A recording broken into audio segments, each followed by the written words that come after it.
gobiernos a la radio para comunicaciones hacia sus espías en el exterior, y en algunos casos también se usa para pasar información a embajadas en el exterior, principalmente cuando estos espías o estas embajadas están en países con conflictos políticos. Bueno, así que empezamos con un pequeño track de audio que dura 40 segundos. Para que se den una idea de cómo es la estructura básica de una emisión de una number station.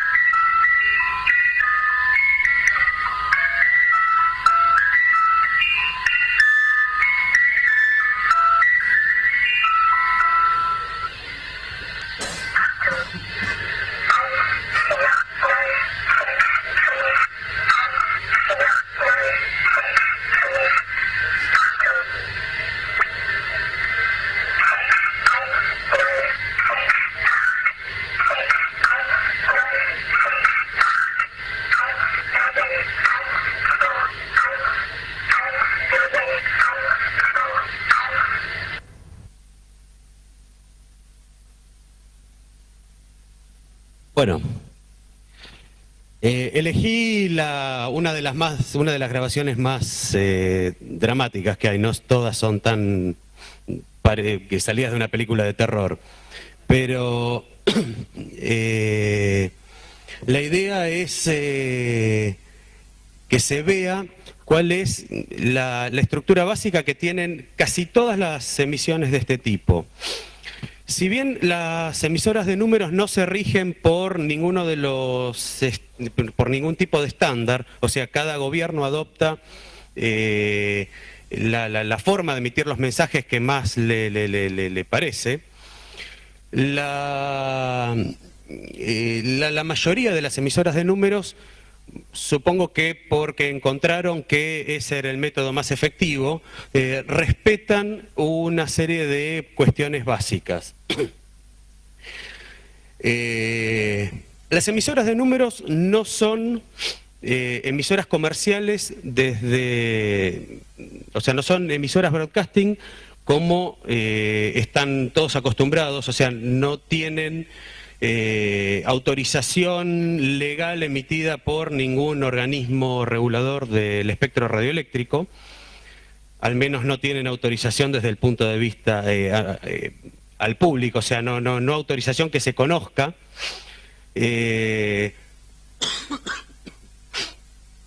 Las estaciones de números no tienen en general identificación de la estación, o sea, no emiten al aire como cualquier emisora comercial una señal diciendo, bueno, yo soy tal emisora. No indican nunca en dónde están físicamente, no tienen programas regulares.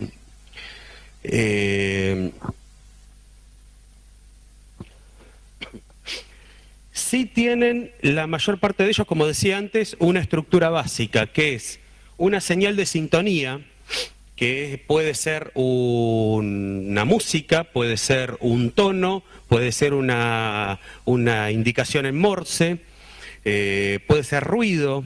En el caso de la estación que escuchamos hace un rato es una música tocada por una caja de música. La idea de esta señal es que el espía ubicado en algún país remoto, con acceso por ahí a un receptor de no muy buena calidad, seguramente sin indicación digital de sintonía, pueda ubicar en el dial, sabiendo más o menos en qué frecuencia está, ubicar en el dial la emisora que quiere sintonizar y esperar a que sea el horario de la emisión del mensaje que quiere recibir. El otro uso que tiene la señal de sintonía es que alguna emisión comercial no ocupe o desalentar el uso de alguna emisión comercial, que puede ser una comunicación entre radioaficionados, como se llama, u incluso otra emisora de números, es desalentar el uso de esa frecuencia en particular, siendo que hay otro usándola. Después viene un aviso indicando el comienzo del mensaje. En el caso de la grabación que escuchamos recién, ese aviso es la palabra Achtung con una secuencia numérica y después Achtung nuevamente y luego comienza el mensaje. Después viene el mensaje propiamente dicho, que en general prácticamente todas las emisoras los mensajes los agrupan en grupos de 5 caracteres.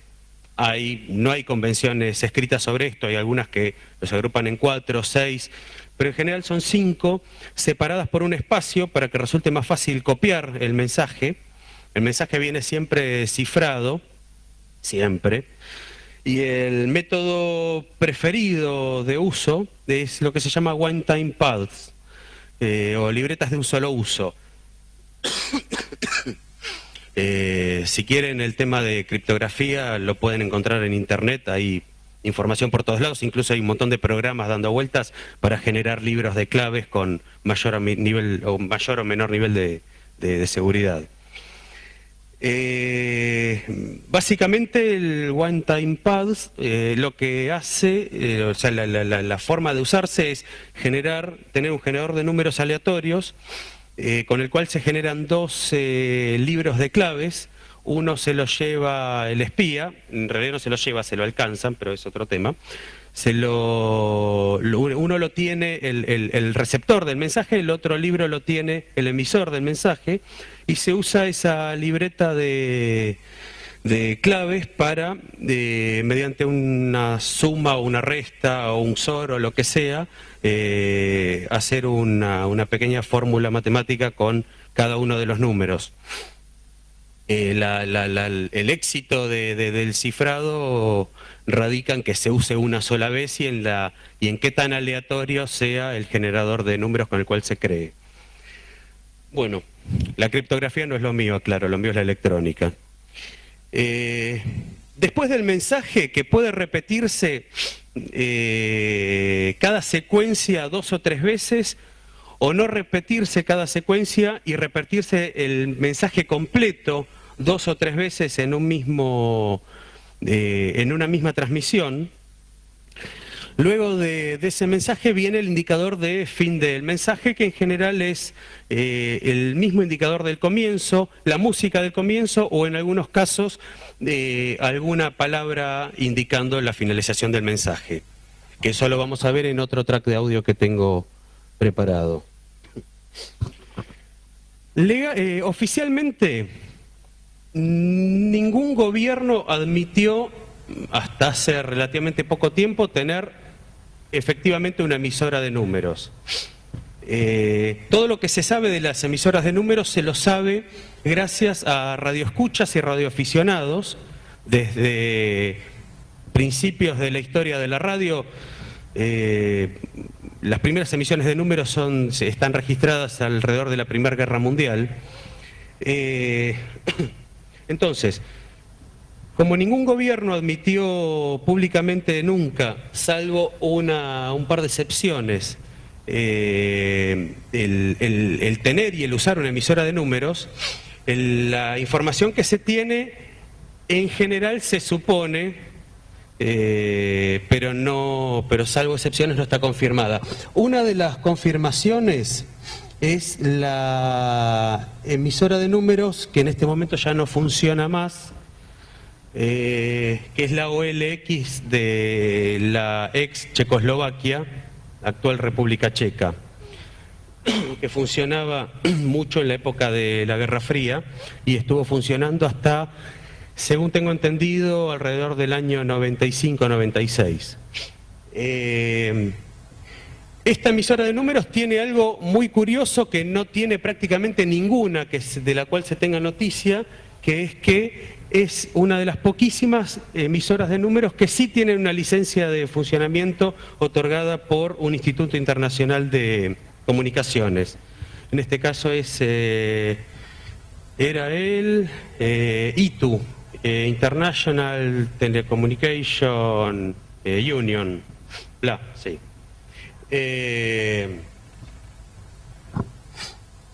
Bueno. Esto que vamos a escuchar acá, que son 24 segundos, es otra emisora de números, es una emisora de números cubana, que es una de las más activas, que viene funcionando, por lo que se sabe, desde que Cuba es comunista. Y tiene también la misma estructura de mensaje que la primera que escuchamos, nada más que esta transmite en español. Atención, 3, 8, 9, 5, 9, 0, 4, 4, 7, 3, 9, 5, 0, 2, 4, final, final, final.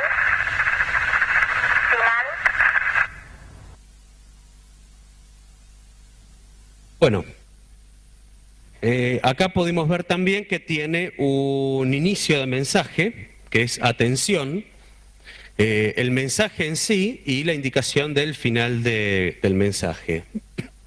¿Por qué les hago escuchar esta emisora? Porque fue gracias a la cual el tema de las emisoras de números saltó a los diarios en el año 98,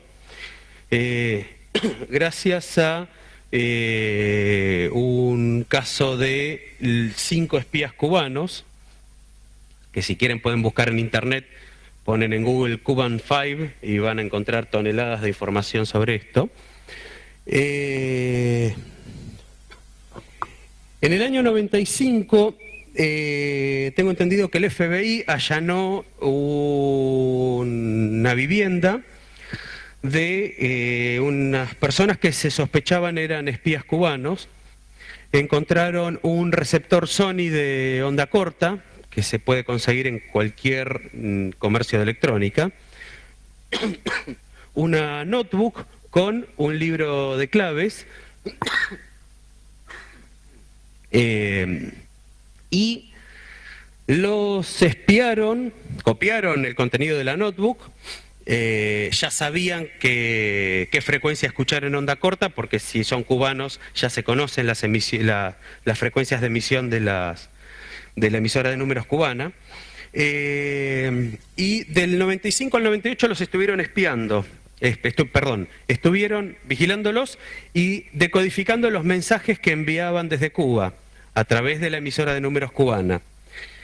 Esto que se ve acá son algunos de los mensajes decodificados y que fueron presentados como prueba en el juicio que se les hizo, y bueno, del cual todavía hay varias personas que dicen que el juicio no fue del todo justo y qué sé yo, pero bueno, eso ya es más que una cuestión política. Esto que vemos acá, gracias a Google Earth, es una foto de las instalaciones de Radio Habana, Cuba. Esto es la planta transmisora con el generador eléctrico. Las emisoras de onda corta en general manejan potencias muy altas y necesitan su propia subestación eléctrica. Y estos que se ven acá, en 3 grupos, son 3 grupos de antenas. Que se usan para transmitir hacia diferentes zonas del mundo, en diferentes horarios y diferentes frecuencias. Acá tenemos un acercamiento. Podemos ver, esto es la sombra de las torres, estas son las torres, y esto no tiene resolución suficiente como para mostrarnos las antenas. Estas torres sostienen el grupo de antenas que tienen forma de un enrejado. Acá podemos ver una que no es la de Radio Habana, Cuba, pero para darnos una idea de cómo se disponen las antenas entre las torres. Acá tenemos otra imagen que nos da una idea de cómo se estructura. Y esto es simplemente buscar en Google Earth, marcar el monitor y alejar el mouse y fijarse hacia dónde apuntan. Esto apunta directamente hacia Florida. Y esto apunta directamente hacia Centroamérica, principalmente a Guatemala. La idea de esto, ¿cuál es? Bueno, si usan para emisiones espías la planta de transmisión de Radio Habana Cuba, que es una planta comercial que apunte a Florida, tiene el doble uso de emitir propaganda política e informar o impartir órdenes a los espías que pueda llegar a haber apostados en Florida.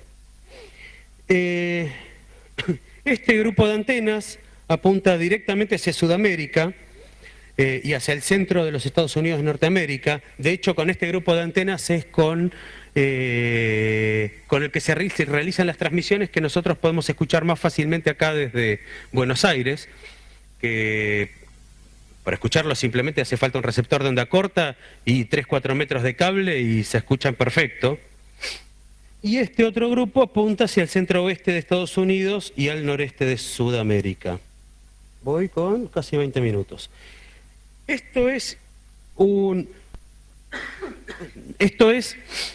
un ejemplo de un libro de claves.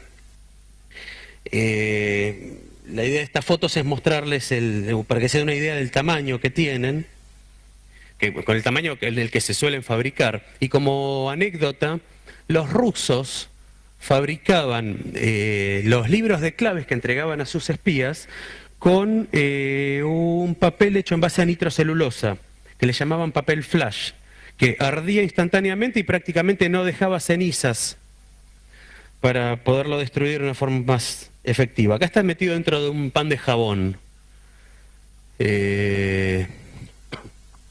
Bueno.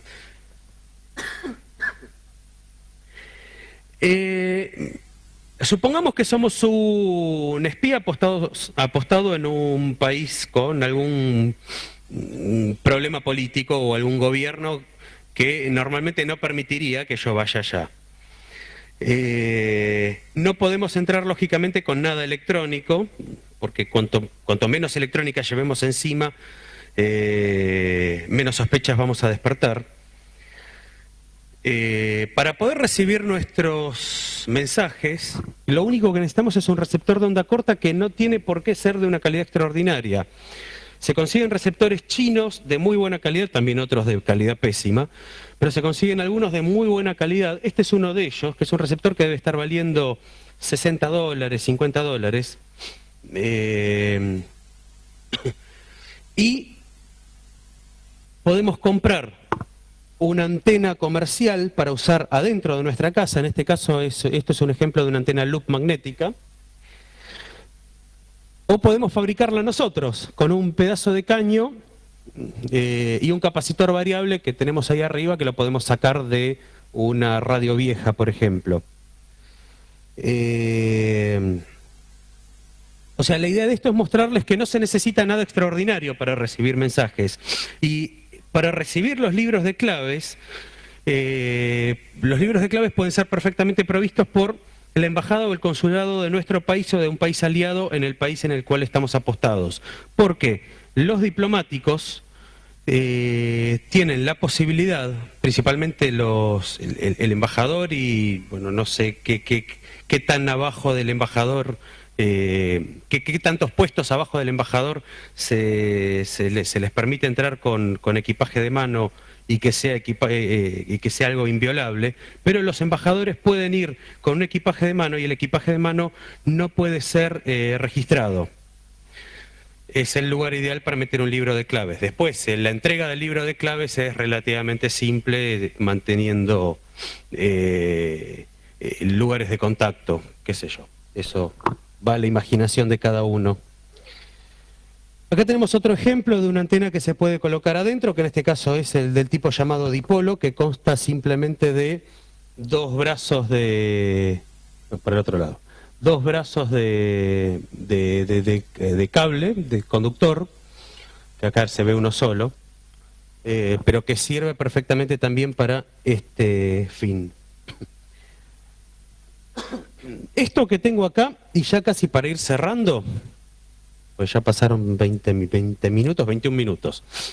Es una foto de la Embajada de Francia acá en Argentina. La idea para esta charla era salir a pasear sacándole fotos a las embajadas para mostrar lo que les voy a mostrar ahora. Pero después, bueno, se complicaron los tiempos. Para el ojo de una persona normal, esta foto no tiene nada extraordinario.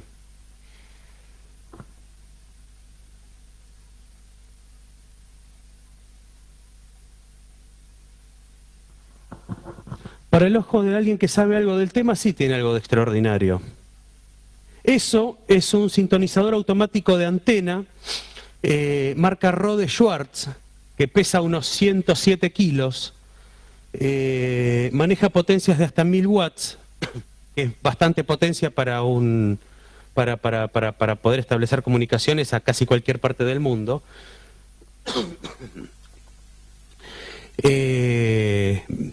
Y este tipo de equipos, acá en Argentina en los años 70, incluso en los 80, estaban presentes en casi todas las embajadas,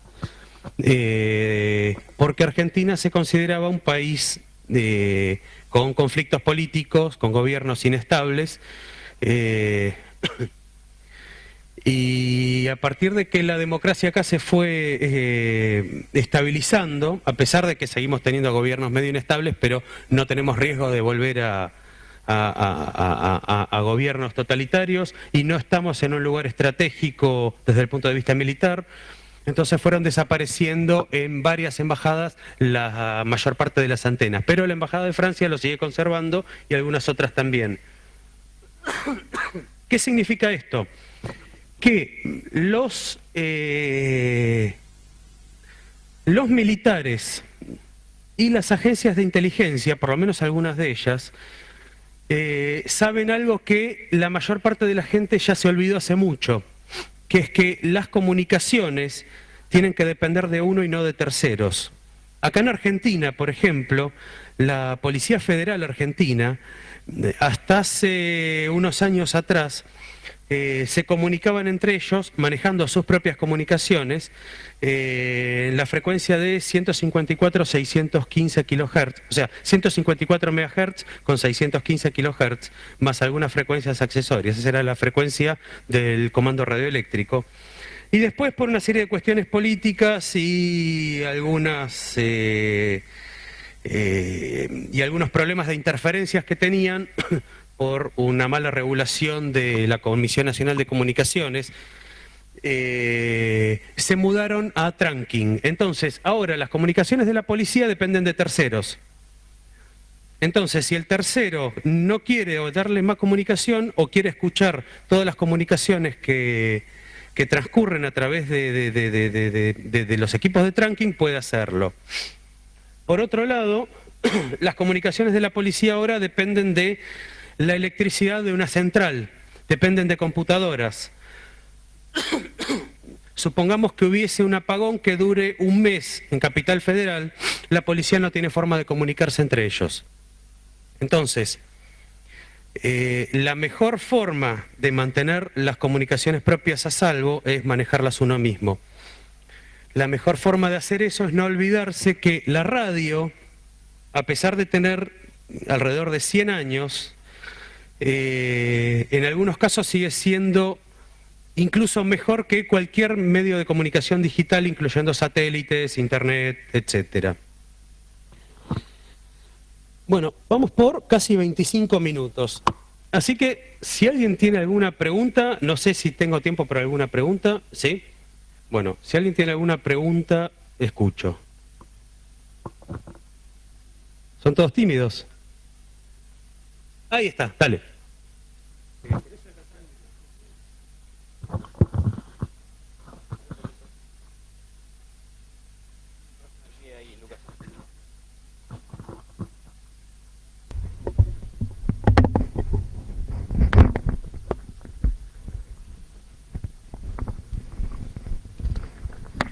Hola, hola, hola. Me siento Luis Miguel. Hola. A ver, escucho. Vale, ya sé que has dicho que la criptografía no es lo tuyo. Esa voz la conozco. Sí.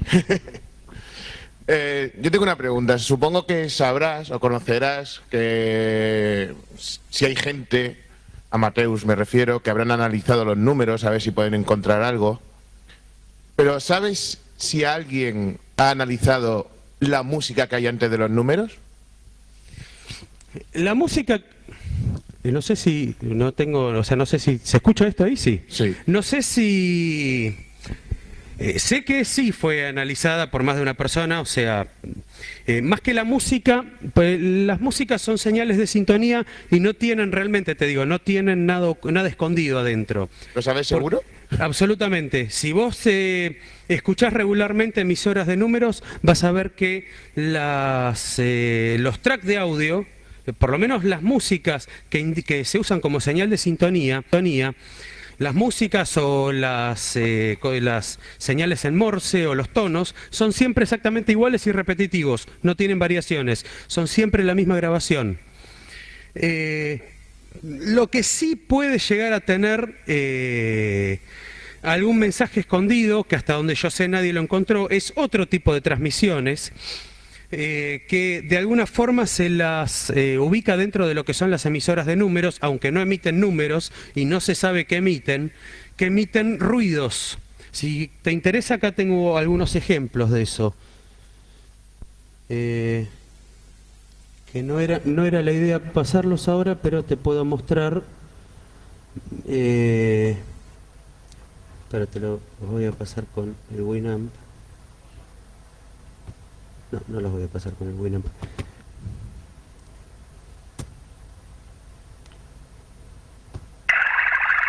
Ahí tenés un ejemplo.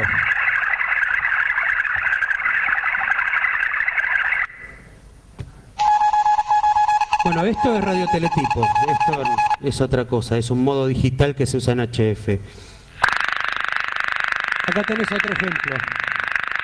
Y esto se parece bastante al ruido que se escucharía en un radar sobre el horizonte, o sea, radares que emiten en HF y se usan para detectar embarcaciones más allá de, aeronaves más allá de la línea del horizonte, o en radares de superficie oceánica. El ruido es parecido, pero esto es de una emisora que se clasifica dentro de las emisoras de números, pero que no es una emisora de números, sino es un radar eso. Acá tenés otro ruido.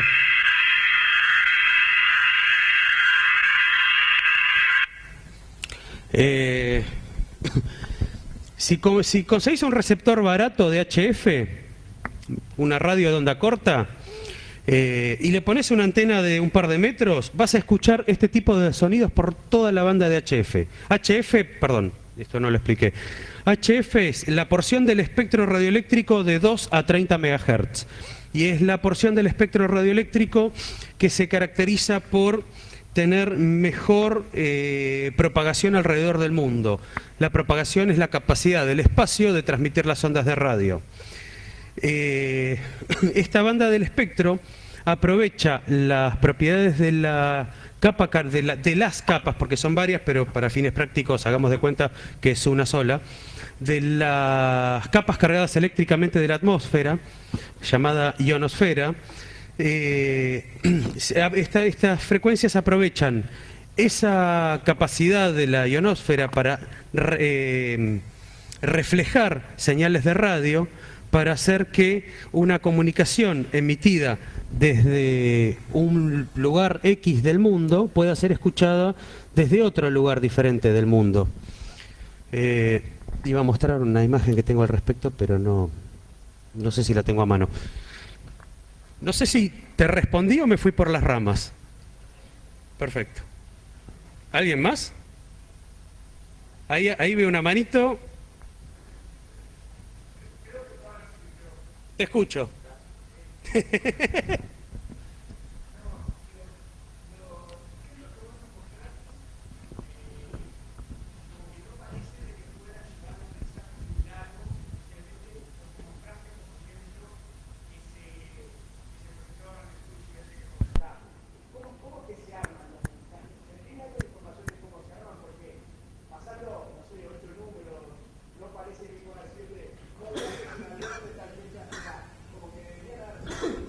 Sí, los mensajes, lo que yo pasé es para mostrar principalmente el principio, el final y algo de contenido, pero en realidad los mensajes son bastante largos. Pero siempre se transmiten mensajes cortos, no vas a transmitir la guerra y la paz por una emisora de números. Son mensajes tipo órdenes cortas como las que mostré de ejemplo. Normalmente una transmisión típica dura entre 20 minutos y 1 hora. Y hay otra cosa que hay que tener en cuenta respecto a las emisoras de números, que es que la mayoría, por lo menos las más activas y las conocidas, están emitiendo continuamente y no necesariamente mensajes inteligentes. La mayor parte del tiempo emiten basura. Me pongo la luz para que me vean. Emiten basura. La idea de transmitir basura es complicarle la vida a los pobres criptógrafos que están tratando de ver qué tipo de mensajes están emitiendo. La otra idea de emitir basura es no despertar sospechas de la actividad de ese país sobre otro país si hubiese algún conflicto político importante como un golpe de Estado. Supongamos que yo soy el país A y tengo la sospecha de que el país B me espía. La emisora de números del país B hace rato que no sale al aire. De repente sale al aire y empieza a emitir mensajes. 3 días después cae el gobierno del país A. Todos van a saber que el país B algo tuvo que ver, o por lo menos se enteró antes. Entonces el emitir continuamente basura tiene que ver también con el no despertar sospechas en caso de emitir mensajes importantes. Después hay otro detalle con algunas emisoras de números, que es que transmiten en varios idiomas. Esto se sospecha que está originado en mostrar hacia afuera que tienen espías en varios países. Que por ahí o sea, este es el motivo que más se acepta para eso. Bueno, no sé, ¿te respondí? Sí. A ver. Un bis. ¿Localizar por algún medio? Sí, ya sé la pregunta que me vas a hacer y la respuesta es sí. Si es posible localizar por algún medio el origen de las emisoras de números. Las fotos que te mostré de la emisora cubana fueron localizadas por radioescuchas. La forma de localizar una emisora es una forma relativamente simple para alguien que no consta de equipo muy especializado, es construir una antena direccional, rotar la antena direccional hasta encontrar el punto donde mayor señal se recibe y trazar una recta en un mapa. Como las comunicaciones en HF son a muy larga distancia en general, estamos hablando a muy larga distancia, digo más de 1000 kilómetros y a veces todo el planeta, depende de la frecuencia y el horario, se aprovechan la posibilidad de que haya varios radioescuchas a lo largo del globo, del planeta, trazando rectas en un mapa. Entonces se encuentra aproximadamente el origen de la señal. Y una vez encontrado, basta con que alguien del lugar, con un receptor cualquiera, sin antena externa, camine por las instalaciones de radio conocidas de la zona hasta encontrar el origen. Esa es la forma en la que en general los radioescuchas con bajo presupuesto han encontrado prácticamente todas las emisoras de números. ¿Se entendió algo? ¿Quiénes? ¿Los que tienen alto presupuesto? Usás un radiogoniómetro, que ya es un equipo especializado para identificar por pequeñas diferencias en la fase de la señal que te llega al receptor. Tenés 2 antenas, si vos las corres un poquito una respecto a la otra, la señal va a llegar una fracción de microsegundo antes a una antena que la otra, Entonces de esa forma podés orientar las dos antenas con mucha mayor precisión que si tuvieras una sola antena direccional hacia el origen de la señal. Y si ya tenés mucho presupuesto, siendo que sos, por ejemplo, Estados Unidos, tenés bases en todo el mundo y aliados en todo el mundo, llamás por teléfono y le decís, che, todos ustedes busquen el origen de esta señal. Todos prenden un radioniómetro, buscan, trazan una recta en un mapa y ya la localización no va a ser aproximada, sino que va a ser prácticamente exacta. Y el resto déjaselo a los satélites con camaritas.